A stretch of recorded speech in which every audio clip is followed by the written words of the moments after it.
blues. Okay. Page 57, Blues in the Night. This is in the key of G major. It's got one sharp. Okay. And let's talk about first the right hand. Last measure of the first line. You see the triplets?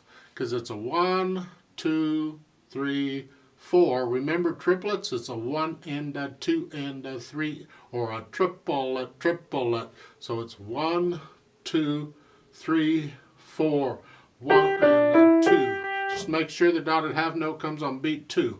1 and a 2, 3, 4, 1 and a 2 and a 3, 4.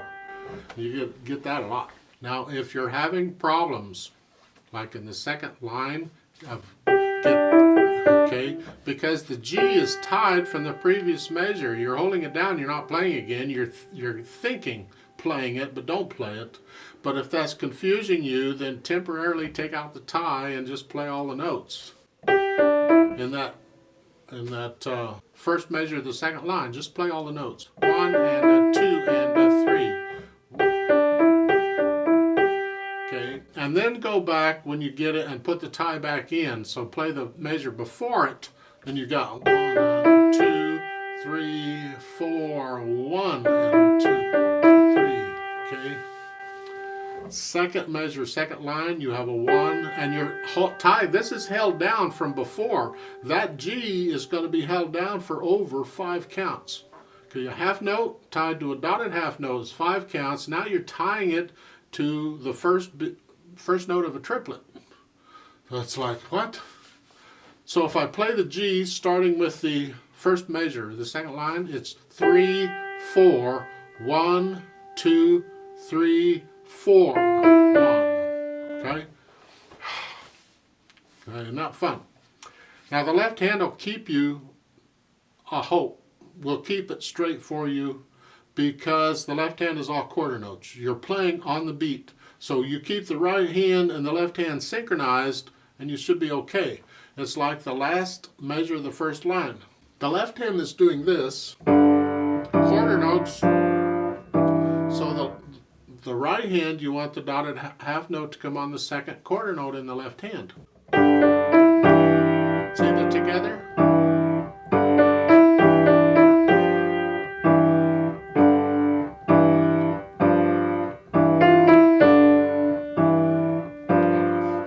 If you can keep the two hands synchronized, the left hand will help you with your rhythm in the right hand a lot of times.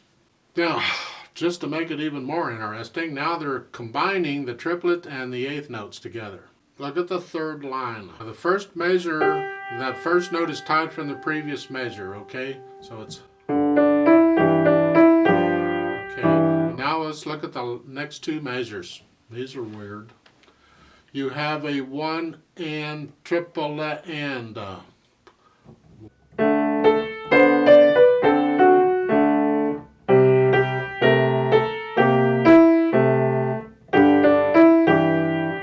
sounds terrible, doesn't it? Well, because it's not exactly accurate. This is a blues piece, and as a blues piece we need to play it in a blues style. And blues style dictates that eighth notes are played uneven. Okay, so in that fourth line down in the last two measures, well, let's just look at the last measure first, because it's all eighth notes. It's written 1 and 2 and 3 and, okay? But that's not blues. Blues we're going to do uneven.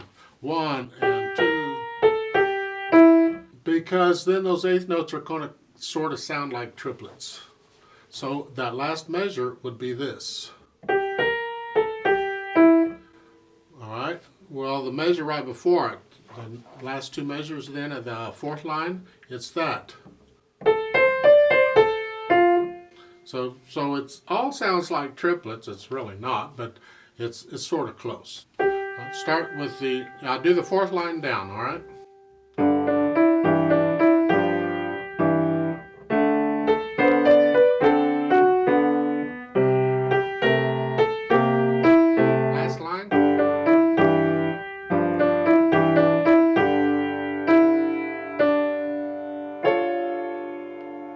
Last next chord is an F, A, C sharp.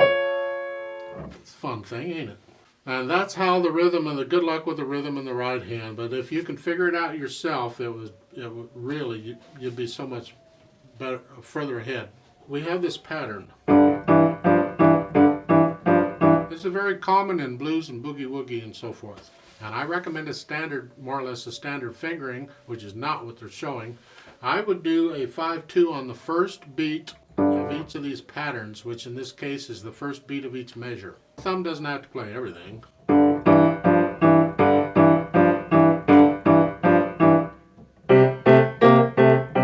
Your third line down.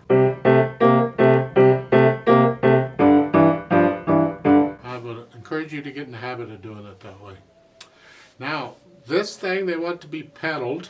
I don't know about that. It is a slow piece.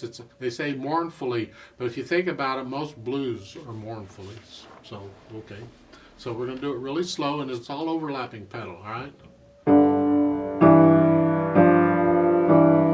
You can bring out the top note in the left hand just a little bit because it changes, but remember the melody's in the right hand.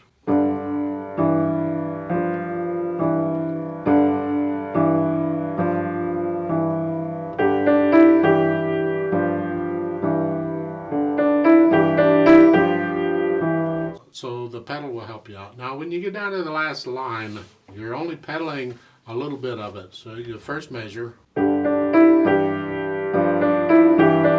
lift the pedal up here because we don't want to mush the right hand notes. And then after you play the D in the right hand, push the pedal down and then you can play the chord. And you're going to hold the fermata out until you get tired of it. I'm going to hold it out for 2 counts because I'm playing with a metronome, and you get the idea.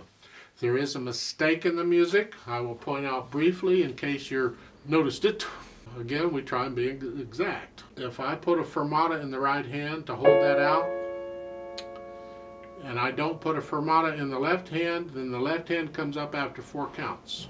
And that's not the way fermatas usually work. Okay, I consider it a mistake. I don't think they did it intentionally.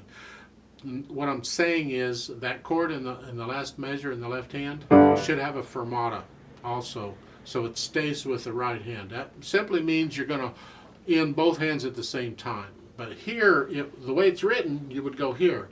1, 2, 3, 4, 5. And I would lift the left hand before I lift the right hand because the right hand has the fermata. Hold them both down the same. So you can pencil in a fermata underneath the left hand chord in the last measure. 4 counts. Here we go. Depends where they go. All right. 1, 2, ready, go.